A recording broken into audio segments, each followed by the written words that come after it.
In other news, CS Interior Cabinet Fred Matiang'i has extended a government amnesty in counties Transmara East and West area and its surroundings. Matiang'i made the announcement at a primary school where he witnessed over illegal 100 firearms surrounded by the Wananchi. He, however, warned those who fail to do so will face the full force of the law in 30 days.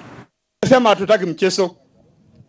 Watu wangapi tumepoteza hapa kutoka tangu Januari? Si ni watu wengi? Alafu sasa simumeitisha serikali. Walitikia mwito wa serikali ya kurudisha hizi silaha zote. Ama maana gani wananchi? Si wamerudisha peke yao? Tusifinye hii watu kwa sababu hao wamelete wenyewe.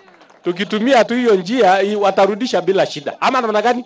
Rudishe tu polepole vile imerudi ili amani iendelee na kasi ya serikali iendelee kufanyika. Wenzangu walikuwa wameniambia kwamba eti tumemaliza sasa muda wa kurudisha bunduki kwa hiari yako wewe mwenyewe.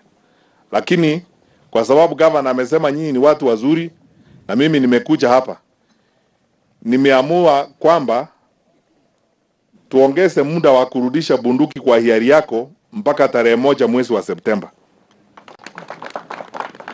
Na ninataka kukuomba hivi, tafadhali urudishe bunduki peke yako vile hawa wenzetu wamefanya. Na ninawashukuru wale ambao wamerudisha bunduki. Publicly apologize kwa hii maneno ambayo imefanyika.